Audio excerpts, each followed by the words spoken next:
On m'a invité pour parler de l'échec du modèle économique algérien. Je vais choquer peut-être certains pour dire qu'il n'y a pas de modèle économique en Algérie. Il n'y avait jamais eu lieu de toute façon.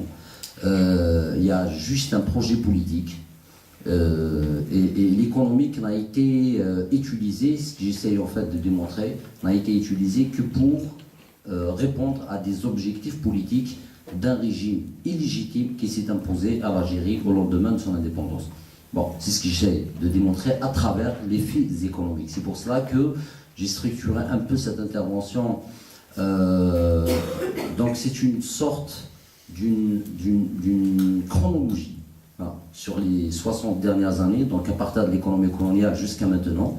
Donc on peut constater qu'il n'y a pas finalement de rationalité économique, et la rationalité politique a toujours pris le dessus sur la rationalité économique. C'est ce qui explique en fait la question, en fait, à mon sens, hein, enfin à mon avis, la question que tout le monde se pose: pourquoi l'Algérie n'est pas un pays développé? Et pourtant, elle a toutes les capacités pour l'être. Plus de 2 millions de kilomètres carrés. Maintenant, après la division du Soudan, c'est le premier pays en termes de superficie en Afrique. Une côte de 1200 km, 1200 km plutôt. Une diversité de climat énorme. Une richesse naturelle énorme aussi. Je parle du pétrole, du gaz, mais pas uniquement. L'or, l'uranium. Une ressource humaine, une jeunesse formidable. Une jeunesse formidable. Moi, je suis impressionné par la capacité d'adaptation et de réussite des Algériens, notamment enfin, à l'étranger. On les voit plus à l'étranger aussi. J'ai eu, là ça fait 6 ans que j'enseigne en Algérie, donc après avoir passé une petite période en France. Donc peut-être pour la présentation, moi je suis né et grandi en Algérie, donc, et en 2001 j'ai eu par l'occasion, et nous vous savez c'est une grande histoire cette immigration, donc de venir en France, de continuer ses études après avoir terminé même bien avant sa thèse. En fait, je suis rentré, donc j'ai fait le choix de vivre en Algérie. Bon, actuellement, j'avoue que je vais entre les deux pays. Bon, mais beaucoup plus en Algérie que... D'ailleurs, je suis venu hier. Mais quand je suis venu, j'imagine, j'ai laissé une partie d'Algérie avec une montagne pleine de... Je parle de Djurdjura, pour ceux qui connaissent. La neige était parfaite. De Béjaïa, où il y avait Bougie, qui est une grande ville aussi, une grande ville méditerranéenne, où le soleil était printanier. J'arrive à Paris, 5 degrés, c'est pas grave, mais en tout cas pour dire que ce pays en fait recèle tout cela, et tout le monde se pose la question: pourquoi ce pays n'est pas développé? C'est en fait cette question qui me taraude comme tout Algérien qui vit en Algérie et qui aime ce pays et qui essaye de le transformer, et je pense qu'on arrivera un jour, qui me préoccupait. Donc en fait, j'essaye d'apporter une réponse à tout cela. Enfin, j'essaye. L'intervention, je préviens, ne sera pas longue, donc je préfère plus le débat que l'intervention, mais ça c'est un concept qu'on a développé avec beaucoup d'anecdotes, j'espère en fait, parce qu'en fait c'est un concept qu'on a développé avec un copain, des copains en Algérie, étant donné qu'il y a un processus de dépolitisation extrême de la société. Nous sommes presque arrivés à faire des conférences théâtre en fait pour être en phase avec la société qui, faute d'une ouverture du champ politique et médiatique, elle répond par la dérosion. Et là, les Algériens sont connus par des blagues, et ils rigolent même de leur propre situation. Très bien. Et c'est une particularité algérienne. Bon, donc en fait, ce sera, pour parler sérieusement, sur plusieurs étapes en fait. Donc j'essaie de parler de la période coloniale en fait, donc l'économie, les caractéristiques de l'économie coloniale, puis des choix économiques qui ont été faits au lendemain de l'indépendance, notamment avec l'arrivée au pouvoir de Ouari Boumedienne, donc jusqu'en 80, puis voir les différences, les petites différences qui ont eu lieu, ou le petit réaménagement qui ont eu lieu durant la période de Chadli. En fait, chez nous, c'est une particularité, faute d'une démocratie, étant donné que l'institution présidentielle, ou bien ceux qui l'ont le président ou ceux qui l'ont instauré arrivent à avoir sa touche. Et ça, on peut le voir. Hein, pour comprendre l'histoire d'Algérie, donc la périodisation correspond parfaitement aux périodes de gouvernement d'un président qui n'en a aucun pouvoir. Mais bon, j'arrive sur cette question. Donc on va faire un petit peu cette chronologie de la période coloniale jusqu'à maintenant, avec une tentative d'explication, modestement, un essai d'explication de l'échec du modèle économique algérien. On sait très bien que l'Algérie a été, enfin la dernière colonisation a été tout le temps colonisée, hein, d'une certaine façon, tout le temps colonisée, des Byzantins, des Romains, des Arabes, et la dernière colonisation qui était française, qui était une colonisation de peuplement, qui a duré 132 ans, il faut toujours le rappeler. L'économie coloniale, en fait, a été est caractérisée par trois grands concepts, trois grandes caractéristiques, en fait. Donc il y a la dualité, dans le sens où il y avait un domaine colonial, et je pense que dans la salle, il y a ceux qui connaissent parfaitement l'Algérie, en fait, je parle des Français, une dualité dans le sens où il y avait un secteur agricole hyper développé, où il y avait un secteur à côté qui est rudimentaire, c'est pour ça qu'en économie on parle de dualisme, et entre lesquels il n'y a aucun lien. Bon.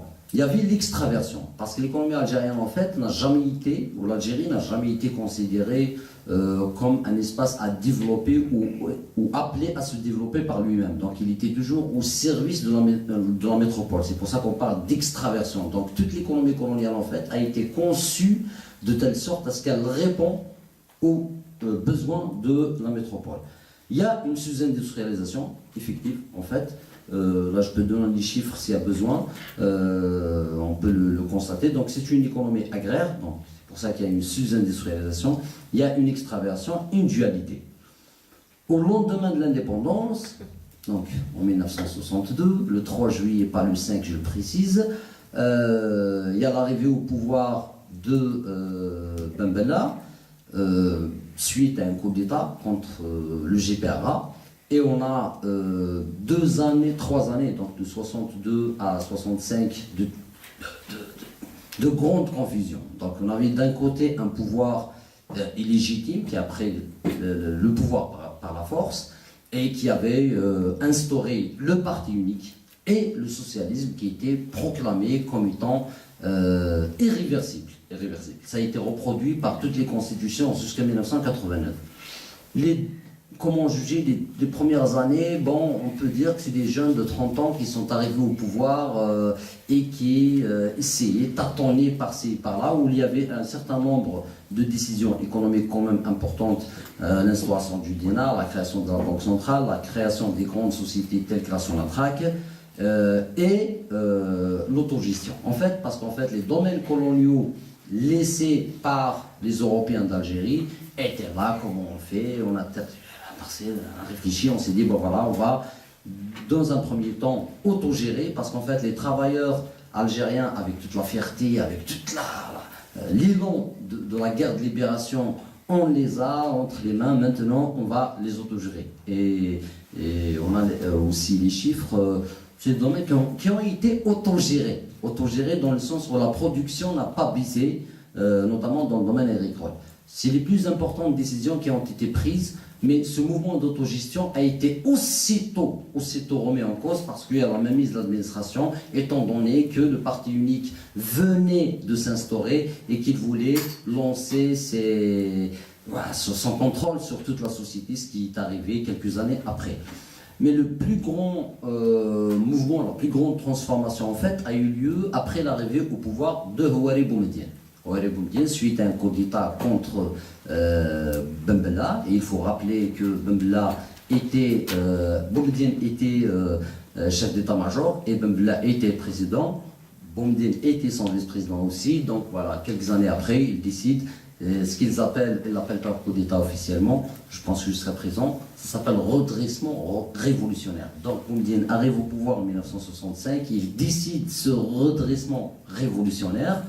Donc Ben Bella, il est mis en résidence surveillée, et là on rentre sérieusement dans un semblant de modèle économique Il faut rappeler peut-être le contexte international de l'époque, le tiers-mondisme était de mise, la guerre froide était à son apogée, et Boumediene a profité un peu de tout cela pour instaurer ce qu'il appelle, lui, le socialisme à l'algérienne.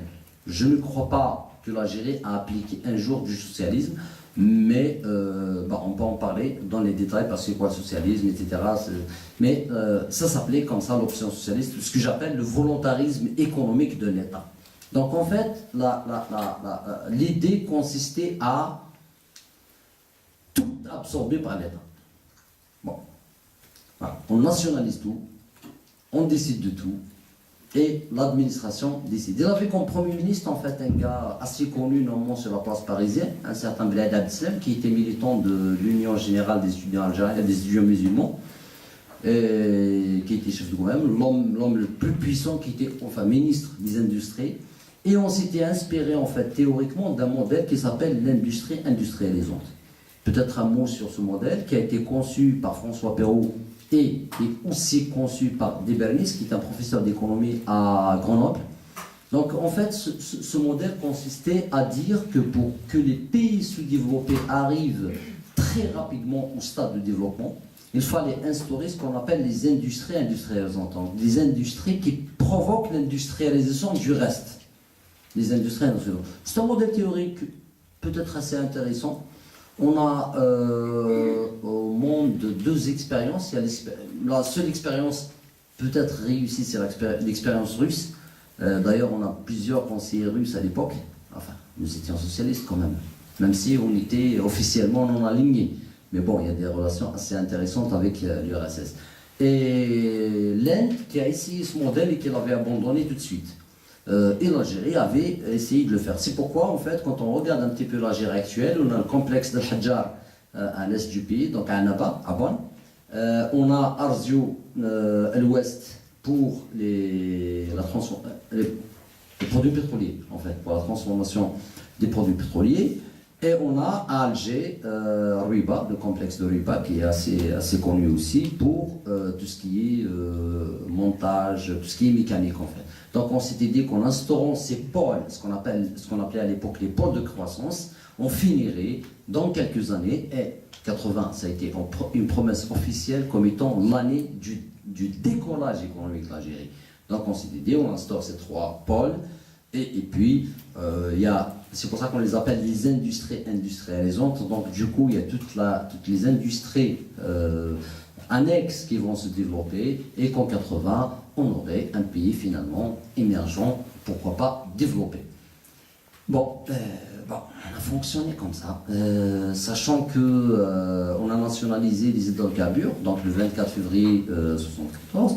On a eu donc une manne pétrolière énorme, c'est pour ça que je parle d'économie de la rente par la suite, et qui peut être considérée selon les uns ou les autres comme étant une bénédiction ou comme étant une malédiction pour l'Algérie. Moi personnellement je pense que c'est une grande malédiction, mais bon, on en parlera. Donc l'État en fait a les moyens financiers. Quand on regarde un petit peu, je fais une première dégression en fait, quand on regarde un petit peu du point de vue théorique de l'économie, enfin l'économie politique, qui peut se définir comme étant la discipline scientifique chargée d'étudier le processus de création et de répartition de richesses. L'économie politique est basée sur la rareté.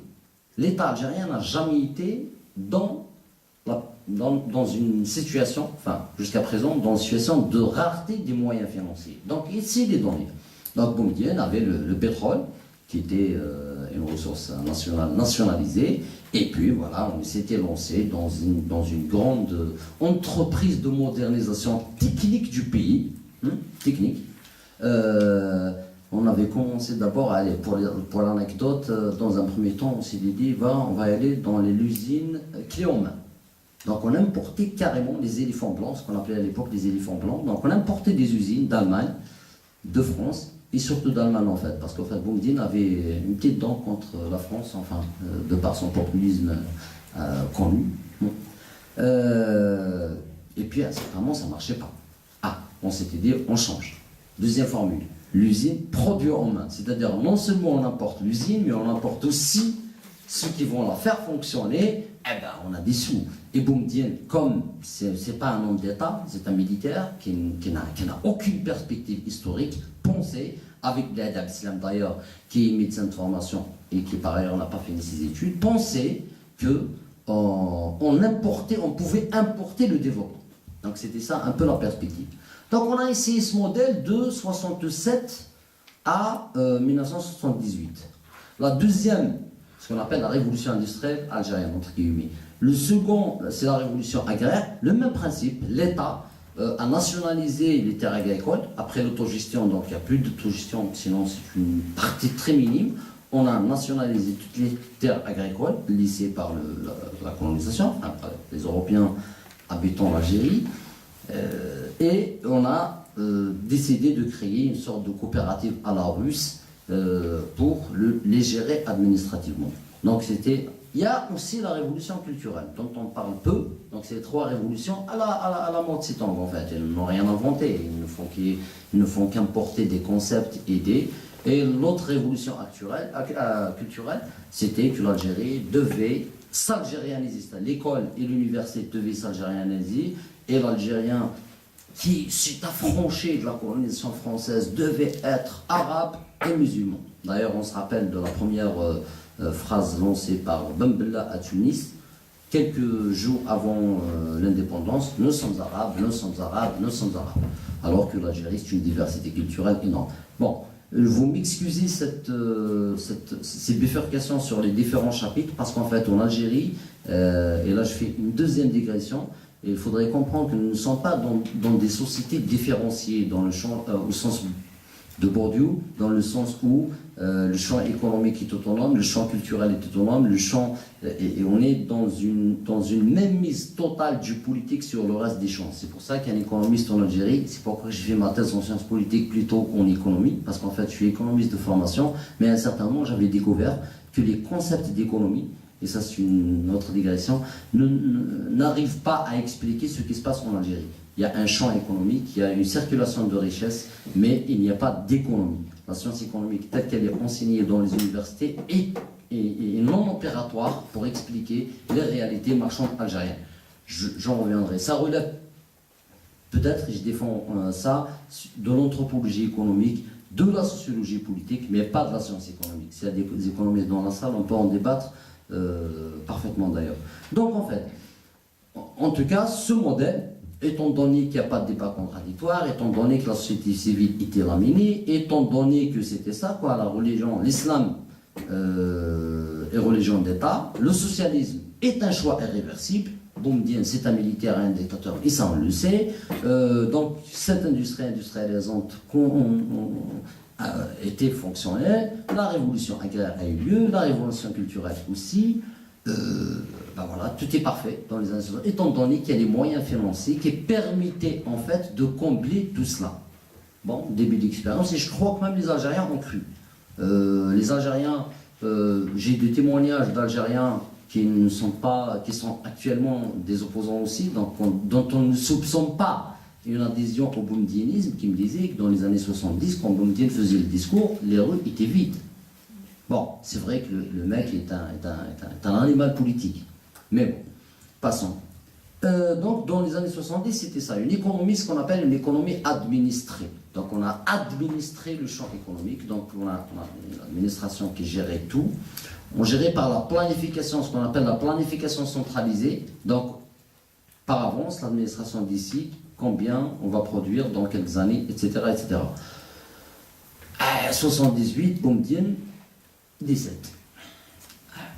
C'est la première fois d'ailleurs que le régime algérien, qui était jeune, hein, de 62 à 78, était confronté pour la première fois aux questions de pouvoir. Qu'est-ce qu'il fallait faire? Entre-temps, les limites de l'économie administrée commençaient à apparaître au sein de la société.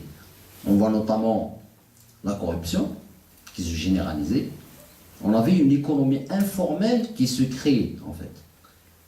Après, je reviens sur ces concepts, surtout de l'économie informelle, qu'il ne faut pas confondre avec le marché noir. C'était pas du marché noir, c'est une économie informelle, parce que le marché noir, c'est des activités non déclarées. Par contre, l'économie informelle, telle qu'elle était en Algérie, en fait, c'était une économie intimement liée, où les réseaux qui les contrôlent sont intimement liés au pouvoir politique, en fait. Bon. Et donc, et les militaires, en fait, il y a eu aussi une évolution du régime politique entre-temps. On décide, bon voilà, sans choix populaire, ça c'est clair, sans consultation populaire, on décide de ramener un certain Chadli Bejdid qui arrive en 1980. Chadli arrive sur le plan économique, en fait, c'est toujours important, décide de faire ce qu'on appelle des réaménagements. Il l'appelait le changement dans la continuité. Donc, sans déjuger sa période précédente, ce qui est normal, c'est lui-même qui les ramène au pouvoir, il décide de faire un certain nombre de réaménagements. Il s'entoure d'une nouvelle équipe qui avait expliqué en fait pourquoi il y a l'échec des années 70. On s'était dit, si dans les années 70, donc il y a eu un bilan économique et social de la période de Boumedienne qui a eu lieu en 1979. On s'était dit, si la période précédente, en fait, si Boumedienne, ou si l'économie algérienne n'était pas développée, pour être neutre, c'est parce que nous avions des entreprises assez grandes, en fait. Parce que Boumedienne avait créé ce qu'on appelle les entreprises nationales. Ça s'appelait à l'époque les sociétés nationales, avant qu'elles ne deviennent des entreprises. Des sociétés nationales par secteur. Chaque secteur est contrôlé par des grandes sociétés. On s'est dit, ouais, si, le postulat de base, en fait, si l'économie n'était pas développée, c'est parce qu'il y a des grandes sociétés, des sociétés tellement grandes qu'elles sont ingérables. Donc on décide de les fractionner, de les morceler en petites et moyennes entreprises.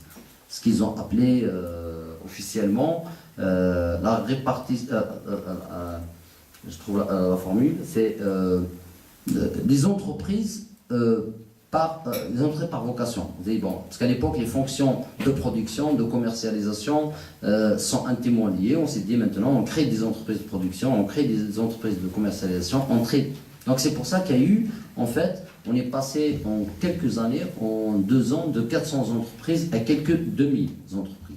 Donc les aménagements apportés par l'équipe de Chadli une fois arrivé au pouvoir, c'était celle-ci. Donc, ce qu'on appelle le morcellement des entreprises, des grandes entreprises publiques. La seconde, on s'était dit, ouais, on est trop parti sur l'industrie et là maintenant, et on a négligé l'agriculture. Donc, il y a eu aussi donc, une importance assez donnée, assez accordée pour l'agriculture. Très bien. Ça a duré quelques années, 4 ans, le premier plan. 4 ans. Mais entre-temps, donc sur le plan politique, Chadli voulait asseoir son pouvoir. Donc après, on peut en parler aussi de ces dividendes politiques qu'a Chadli, en fait, parce que l'objectif principal, c'était de dégager l'équipe de Boumedienne du pouvoir. Donc, Boumedienne, en s'appuyant sur Bled Abdeslam, il a eu comme tout un réseau des directeurs d'entreprises publiques qui sont désignés par le pouvoir central, ça il faut le souligner, etc., qui étaient les soutiens principaux de Boumedienne, et donc ils ont épuisé énormément d'un parti politique qui avait apporté du FLN, bien sûr, les anciens Moudjahidines, etc., mais aussi un autre parti politique qui s'appelait le PAX, le Parti d'avant-garde socialiste, qui avait apporté ce qu'on appelle à l'époque le soutien critique à Boumedienne. Bon, passons. Donc, cette expérience a duré le temps d'un plan, donc 5 ans. Elle n'a pas donné de fruits sur le plan économique. Et entre-temps, un contre-choc pétrolier s'installe. C'est pour la première fois que l'Algérie indépendante était confrontée à un problème financier. Il y avait une chute drastique des prix du pétrole. Donc on avait une chute de 50%. Donc l'État était confronté à la vraie gestion. C'est pour la première fois, donc lui qui a toujours voulu soustraire aux lois de l'économie politique, au fonctionnement d'une économie, était confronté au problème de rareté de ressources. D'autant plus que cette période, donc en 86, est arrivée à une suite à une autre période, donc de 80-85, où Chadli, pour marquer sa différence par rapport à Boumedienne, mais aussi pour se faire une nouvelle client politique, elle avait fait une politique de distribution massive. Rappelons que les prix du pétrole, en fait, on ne comprend pas l'histoire d'Algérie si on ne met pas l'histoire des prix du pétrole en parallèle. Les prix du pétrole en 79 Chadli comme Bouteflika par la suite. Hein. Bouteflika est arrivé, les prix du pétrole étaient à leur apogée. Chadli c'était pareil. En 79, il y avait une augmentation énorme des prix du pétrole. Pourquoi? Parce qu'il y avait la révolution, l'arrivée du cheikh d'Iran, donc la révolution islamique d'Iran. Et là, Chadli, on a profité pour créer ce qu'ils appellent. D'abord, il y a les distributions massives de logements. Deuxièmement, il y avait, c'est comme ce qui se passe actuellement d'ailleurs. Deuxièmement, il y avait ce qu'on appelle le plan anti-pénurie. En fait, Boumediene était. Moi, je ne reconnais pas à Boumediene des capacités d'homme d'État, mais je lui reconnais quand même un certain nationalisme débile, mais un certain patriotisme aussi. C'était pas un corrompu, c'était quelqu'un qui croyait vraiment que ça allait marcher. C'est une naïveté en fait. Boumediene, c'est un résultat d'une naïveté. À un certain moment, dans un discours, pour l'anecdote, il avait prononcé un discours à Guelma, je pense, où il disait si les Algériens aiment le beurre, si quelqu'un, c'est un Algérien, aime le beurre, il n'a qu'à changer de pays. Nous, on est dans la révolution. On n'a pas besoin de beurre, ni de fromage, ni de ce que vous voulez. Bon, c'était ça un peu pour un peu cerner le personnage. Il était austère, il n'avait pas été lui-même corrompu, bien qu'il avait ses raisons, mais bon, c'est pas grave, on y reviendra peut-être.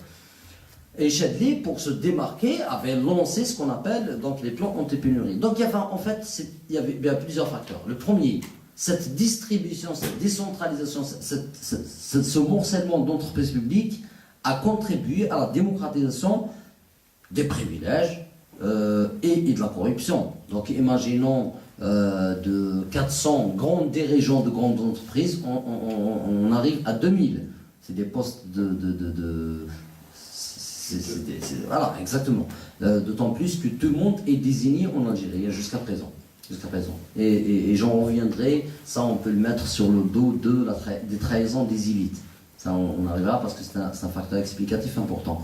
Donc, il y avait les Algériens, du jour au lendemain des années 70, où ils n'avaient rien du tout, la pénurie était de mise. On arrive à un grand plan anti-pénurie qui a coûté 2,5 milliards de dollars. Et 2,5 milliards de dollars aujourd'hui, ça ne vaut rien, mais mettez-les dans le contexte de l'époque, en 80, une période de grande faste, d'une certaine façon, mais c'est une distribution qui n'avait pas de... Mais bon, alors elle a eu lieu. Et 86, d'un coup, voilà, l'État se retrouve devant rien. Donc, du coup, on commence à réfléchir sérieusement. Autre élément, il y avait un changement quand même dans les structures du pouvoir. Donc, il y avait l'arrivée au pouvoir d'un certain L'Arbi Belkheir, donc un général qui a sévi dans les années 90, notamment connu dans les années 90, mais il était déjà là, et qui était chef de cabinet. Donc, c'était l'homme du président d'une certaine façon. Les analystes, déjà, je me réfère à Nawari Addi, je me réfère à Ahmed Dahmani, on peut se référer à la plupart des analystes sérieux du système politique algérien et de son système économique.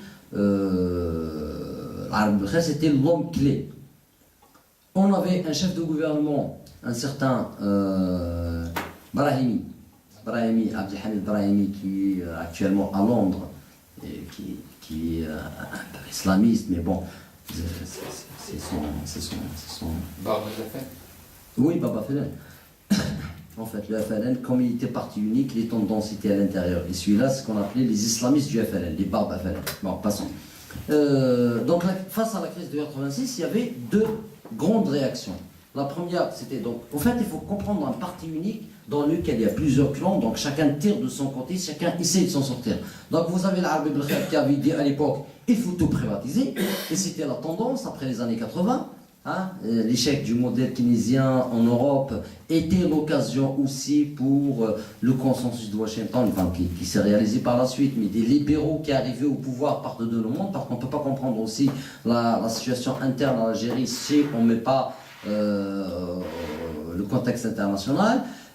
C'était la tendance de l'époque, il fallait privatiser, il fallait. Donc, Belkheir était parti dans cette tendance. Et vous avez de l'autre côté un chef de gouvernement, donc Brahimi, qui essayait de ne pas se disqualifier aux yeux du président. Donc, il minimisait les effets de la crise en disant, et même le pouvoir en entier, et je vais arriver au centre névralgique du pouvoir enfin, qui pensaient que la chute n'était pas durable, donc il fallait juste attendre un petit peu, réaménager certains secteurs. En attendant que les prix du pétrole remontent, eh bien on a la gestion facile comme toujours. Enfin, étant donné que le seul objectif de ce pouvoir, comme j'avais dit, qui continue jusqu'à présent malheureusement, c'est de se maintenir au pouvoir et non pas de développer un pays. Mais bon, ça c'est une autre... mais au bout d'un moment, c'est comme ce qui s'est passé en 1929. Je vais faire aussi une autre parenthèse. Lors de la crise de 1929, il y avait c'était les conseillers des présidents des pays occidentaux, que ce soit en France et surtout aux États-Unis, c'était ce qu'on appelait les premiers classiques, en fait, les néoclassiques plutôt. Néoclassiques. Une fois que la crise était arrivée, il y a un chômage et une surproduction, mais dans la théorie classique et même néoclassique, ces deux phénomènes n'ont jamais existé. On pensait que tout s'auto-régulait naturellement. Donc vous avez des présidents qui disaient, qu'est-ce qu'on va faire, la crise là, apparemment il y a une crise qui s'installe. Non, il faut attendre, le marché va réagir, le marché va tout régler. Quelques mois après, eh bien, non, la crise se généralise, elle se mondialise, et c'est là où on avait la crise de 1929, et ce qui explique l'arrivée du Keynes, en fait. Donc en Algérie, c'était pareil. Donc le chef de gouvernement qui disait, il n'y a pas de problème, on attend un petit peu les prix du pétrole, mais bon, cela a duré plus d'une année, même plusieurs années plus tôt. Et en 87, Chadli commençait pour la première fois à prendre un peu conscience. Donc qu'est-ce qu'il fait avec, bien sûr, ses acolytes, notamment l'Arabie Belkhair, qui décide d'instaurer une équipe. Et c'est pourquoi il y a eu la naissance de ce qu'on appelle le courant réformateur. C'est le courant qui a libéralisé l'Algérie dans les années, c'est ce qu'on appelle le printemps algérien de 89 à 92. J'en reviendrai bien sûr. Une équipe de réformateurs. Donc c'était une équipe technique. C'était le contrat qui a été signé avec les réformateurs. C'était, on vous laisse, on a constitué une petite équipe technique qui va penser aux solutions adéquates pour sortir l'Algérie de cette impasse, étant donné qu'elle n'a plus les moyens financiers suite au contre-choc, au choc pétrolier. Et cette équipe de réformateurs, finalement, commençait effectivement certaines réformes. Donc, notamment, ils ont pensé à libéraliser, sachant qu'on ne pouvait pas à l'époque, donc ils étaient dans une situation assez délicate. La Constitution qui disait le socialisme est un choix irréversible. Donc, s'ils commençaient à toucher à cela, ils pouvaient être emprisonnés, tout court. C'est un délit. Donc, ils ont commencé à libéraliser d'une façon rusée le secteur agricole. Donc, la première réforme de 1987, la seconde réforme en 88, ce qu'on appelle l'autonomie des entreprises publiques. En fait, il faut savoir que les entreprises publiques algériennes étaient, vu le modèle global, donc qui est le modèle d'économie administrée, étaient, même s'ils étaient déficitaires, elles ne pouvaient pas être dissoutes ni privatisées. Quand même, les entreprises d'État, on ne peut pas les... Donc, et les banques devaient financer automatiquement les projets des entreprises, quel que soit le bilan financier. On a fonctionné comme ça de 1965, de 1962, si on peut le dire, parce que les 2 premières années sont négligeables, jusqu'à 1989, avec ce circuit en fait. La Banque centrale était obligée de refinancer les banques sont obligées de financer les entreprises, et les entreprises, même si elles sont déficitaires, elles sont obligées d'exister. Voilà, donc on a fonctionné comme ça, il n'y a pas de souci, c'est un modèle économique. Bon, on ne sait pas à quoi il obéit, aucune rationalité économique, mais elle a existé ainsi, jusqu'à maintenant. Donc qu'est-ce qu'ils ont essayé, tentative de réforme des réformateurs, de cette équipe en fait, qu'on appelait à l'époque même gouvernement bis, c'était d'instaurer une loi d'autonomie des entreprises publiques. Autonomie, genre, voilà, on vous soumet désormais, bien sûr, sont toutes publiques, on vous soumet désormais aux règles de la commercialité. Donc si vous ne pouvez pas, ou de productivité, si vous ne pouvez pas, vous devez à la limite fermer. Les dirigeants étaient menacés de licenciement en cas où ils n'ont pas réalisé des résultats. Ça n'a pas duré longtemps. Heureusement, les événements du 5 octobre 88 arrivent. Et sur ça, peut-être il faut rendre un grand hommage au peuple algérien qui a su se révolter avant même la chute du mur de Berlin. Le 5 octobre 88, les contradictions étaient telles. La crise économique ou bien le manque des moyens financiers au pouvoir central était tel que les contradictions sont arrivées à terme et il y a eu cette explosion d'octobre 88. En plus, les luttes du pouvoir entre les réformateurs et les conservateurs qui sont représentés par le parti. 88 arrive avec 600 morts et c'est la première fois, parce que l'armée algérienne en fait c'est une armée, je dirais les dirigeants militaires algériens sont lâches dans le sens où ils ne prennent pas le pouvoir et ils désignent un civil tout court. Ils n'ont jamais été, c'était une armée respectable, mais en 88 c'est pour la première fois où il y a eu ce grand choc où l'armée a terré sur la population, il y avait 500 morts. Et là, il y a un déséquilibre énorme au sein du pouvoir et on décide de ramener, en fait, d'accélérer le mouvement de réforme. C'est pourquoi on est passé vers un multipartisme. Bon, ça me rappelle un petit peu l'expérience tunisienne maintenant. Donc un multipartisme après 30 ans du parti unique et un libéralisme économique, enfin au moins une transition vers l'économie de marché.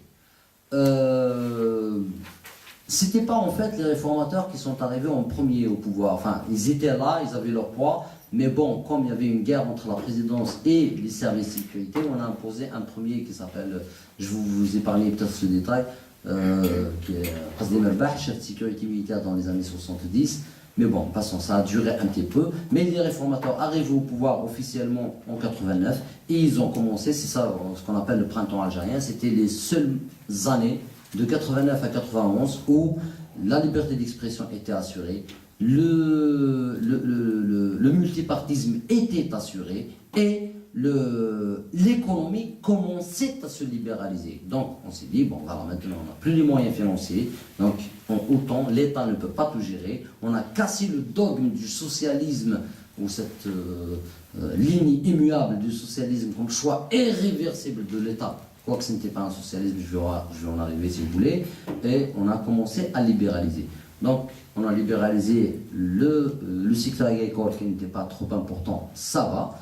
On a commencé à libéraliser graduellement les prix, ça va. On a rendu, et ça c'est très très important, l'autonomie à la Banque centrale. En fait, la Banque centrale est naturellement autonome dans un système à économie de marché.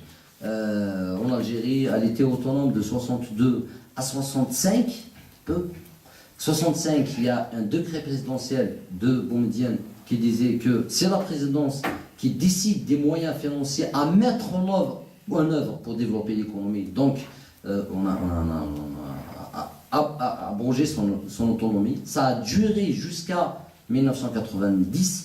Et là, il y a la loi sur la monnaie de crédit, qui est une loi fondatrice, qu'on appelle l'AMC, la loi sur la monnaie de crédit de 1990, d'avril 1990, qui a redonné son autonomie à la Banque centrale. Donc, on a libéré en tout cas le pouvoir monétaire. On a libéralisé graduellement les prix. Ça va. L'agriculture, ça va. Et on arrive au commerce extérieur. Parce qu'en fait, depuis 1962, le commerce extérieur, c'est la niche de corruption la plus importante à travers les réseaux de Zgar dans les années 70, à travers, c'est les vrais barons du régime en fait qui contrôlent ce commerce. Donc on avait fait affaire les réformateurs de l'époque, donc un qui vit ici à Paris, Razi Hidoussi. Donc si vous continuez à réfléchir sur l'Algérie, moi je vous invite, peut-être vous connaissez, c'est clair, tout le monde, beaucoup le connaissent, à l'invité qui était ministre de l'économie dans les années 70, qui avait fait recours à un groupe, à un bureau d'études parisien pour justement libéraliser comment en fait l'Algérie à l'époque elle achetait le produit carrément elle le paye au prix. Il n'y avait pas, on n'achète pas le prix plutôt dans le pays de fournisseur, mais on l'achète carrément au port d'Alger. Et plus les négociations sont longues et prennent plusieurs étapes, plus les commissions sont grandes. Donc on a commencé à fractionner, et c'est là où il y avait ce qu'on appelle, bon voilà, on a signifié au gouvernement réformateur de Mouled Hamrouche la fin. Donc c'est le premier coup d'État économique avant le coup d'État politique de 1992. Donc on a démis de ses fonctions le gouvernement réformateur de Hamrouche, et on ramène qui? Les militaires étaient là, sachant qu'ils ne pouvaient rien faire. On ramène un certain Bled Abdeslam, un certain Ahmed Ghazali qui était chargé de réformer les réformes. Bon, quelques années, les élections législatives arrivent, Et ça, c'est une période très très intéressante parce que ça marque un tournant. Les élections législatives arrivent, le fils arrive aux majorités absolues, majorité électorale absolue étant donné le mode de scrutin, les militaires décident, encore une fois, ça y est, on ne peut plus tolérer cette démocratie qu'on ne peut plus contrôler, donc on arrête le processus électoral de 1992, mais sur le plan économique, le problème n'était pas réglé. Et qu'est-ce qu'on fait? Eh ben, on appelle Bled Abdeslam, qui était le père de l'industrialisation algérienne des années 70. Il arrive, lui qui est étatiste, il arrive, il remet en cause pratiquement toutes les décisions, toutes les réformes qui ont eu lieu durant la période de Hamrouch. Mais entre-temps, les caisses de l'État se vidaient. Donc il instaure la fameuse autorisation d'importation, il remet en cause l'autonomie des entreprises publiques, mais la faillite arrivait. Et c'est pour ça que l'Algérie s'est retrouvée en 1993 en cessation de paiement. En cessation de paiement. Ça y est, l'État ne peut pas se déclare en faillite. Parce qu'en fait, pour la gestion, en fait, j'ai oublié un détail, enfin j'ai pas oublié, c'est dans la continuité. Pour gérer la crise de 1986, on contractait ce qu'on appelle des prêts à court terme. Pour payer nos dettes, on s'endettait pour payer, bon ça va, des prêts à court terme. Mais en tout cas, les prix du pétrole vont augmenter, pas de souci. Bon, ceci n'a pas eu lieu. En 1990, nous étions dans une asphyxie financière totale. Il n'y a rien, on ne peut rien faire. On est obligé de passer à un plan d'ajustement structurel avec le FMI. Donc c'est pour ça que la période de 94-98 était sous ce qu'on appelle le plan d'ajustement structurel du FMI. Donc on avait d'un côté une guerre civile qui s'est déclarée, on avait d'un autre une faillite économique. C'est un résultat normal d'une gestion. Bon. Et c'est dans ces conditions, en fait, qu'on a eu un plan d'ajustement structurel et une guerre civile qui est éclatée suite au coup d'État, donc à l'arrêt du processus démocratique de 1992. Chacun peut l'appeler coup d'État, peut-être c'est trop connoté. Moi, j'essaie de parler d'un arrêt du processus démocratique. Et un arrêt du processus de réformes économiques, en fait, en parallèle.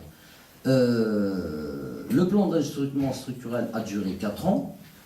Durant cette période aussi, donc, où l'Algérie a mis entre parenthèses tout le processus démocratique lancé dans les années 90.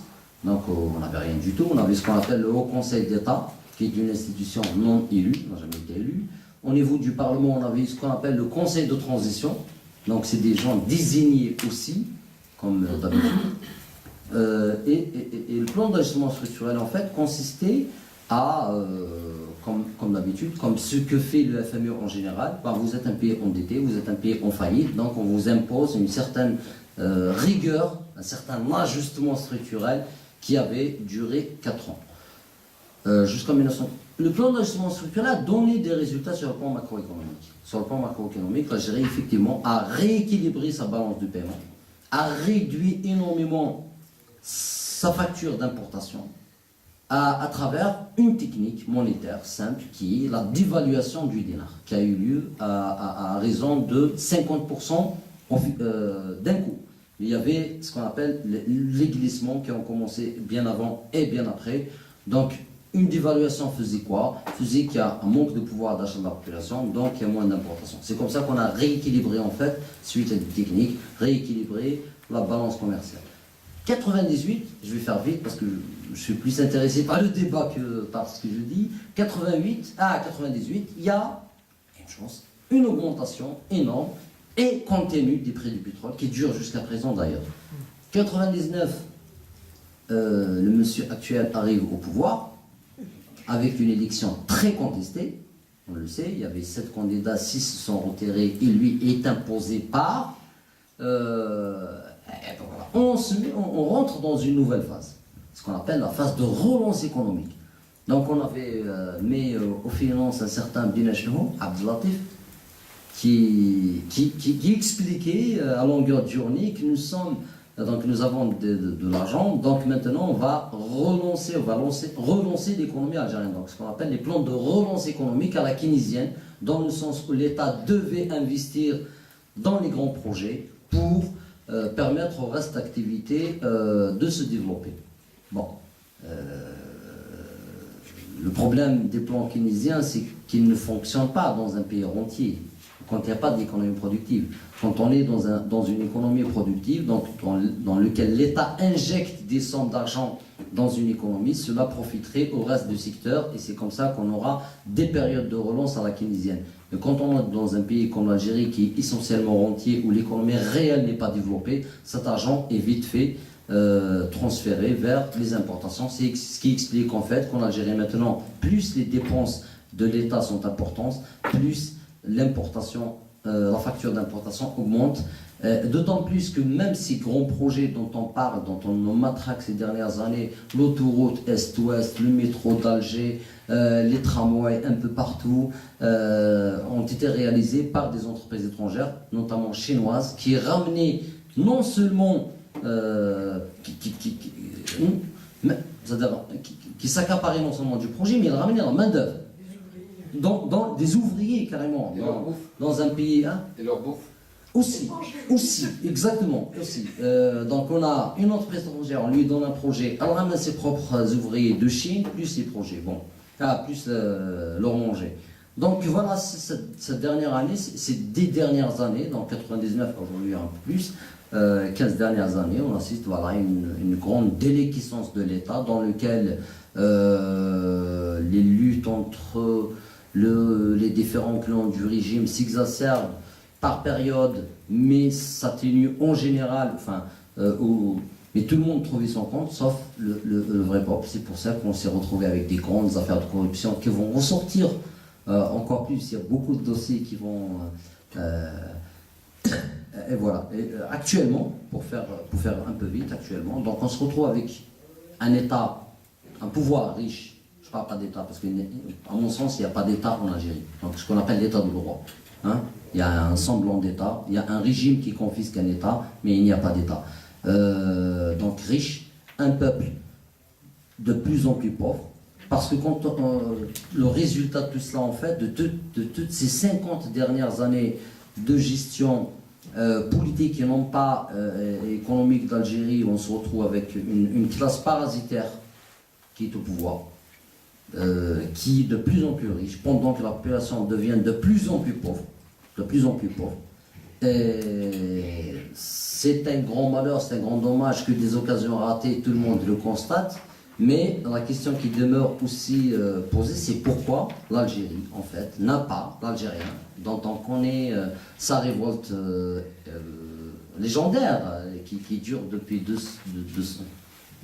pratiquement des années, enfin, j'avais pas donné un chiffre, j'allais dire 200 000 ans, effectivement. Quand on regarde nos aïeux, on n'a pas encore réalisé sa révolution. Moi, je pense que tout cela se comprend. Il se comprend d'un côté par la tragédie, les différentes tragédies qu'il avait passées ces dernières années. Donc, il y a une guerre d'Algérie, une guerre de libération qui fait une grande déchirure et dont on n'a pas encore fait le deuil, étant donné l'interdiction, la fermeture du champ politique et médiatique qui a eu lieu. La seconde, on a une dictature de 50 ans, et ça, il ne faut pas hésiter à le dire. Troisième, on a la dernière guerre d'Algérie aussi, dans laquelle, en l'espace de 10 ans, et je ne connais pas beaucoup de sociétés qui peuvent survivre, sinon redevenir normal après 200 000 morts et 16 000 disparus, c'est des chiffres minimum en 10 ans. Troisièmement, c'est la nature du régime algérien. En fait, il y a ce qu'on appelle un dédoublement des structures du pouvoir. Il y a une façade démocratique qui trompe même une partie du peuple. Donc on a un parlement, hein, je vous signale, on a même un Sénat, on a un président de la République, on a un chef de gouvernement, on a des ministres, on a des chefs d'entreprise, on a des recteurs d'université, on a des directeurs d'hôpitaux. Mais tout ce bon monde est désigné, mais qui n'a aucun pouvoir. Ce pouvoir est logé dans une institution qui s'appelle les services de sécurité. Et quand on remonte un petit peu l'histoire ou l'évolution du régime politique algérien, on peut tout comprendre. Donc sur le plan économique, pour ne pas dévier, c'est ce qui explique en fait, il ne peut pas y avoir d'économie quand on n'a pas, quand on ne s'autorégule pas, quand on ne se régule pas par sa propre rationalité que par ses propres lois économiques. Donc l'économie est encastrée dans le champ politique et le champ politique est contrôlé par un gros puscule de personnes qui ne sont pas l'institution militaire. Je parle de services de sécurité qui contrôlent et l'institution militaire et le reste des institutions et qui n'a comme finalité que de demeurer au pouvoir. Donc c'est ce qui explique la paralysie des institutions de l'État. C'est ce qui explique la stérilité de l'économie. Et c'est par ça qu'on explique un petit peu pourquoi l'échec du modèle économique algérien, quoiqu'il n'y a pas de modèle économique, parce qu'il y a une force politique qui n'arrive pas à accepter la société dans sa diversité, qui n'arrive pas à accepter des institutions concurrentes. Donc, elle s'érige en seule institution. C'est elle qui décide du tout, des nominations, des orientations, quitte à utiliser la corruption. On se demandait, et la question qui m'a été posée il y a 3 jours, pourquoi en Algérie la corruption? On dirait que le peuple algérien a la corruption dans le sang. Non, non, mais c'est la nature du régime. Quand on refuse la légitimité politique, on devrait bien avoir une autre. C'est une légitimité, pas la corruption généralisée. Sur ce, je pense que je vais terminer. Et je préfère franchement que le débat ait lieu. Et je vous remercie.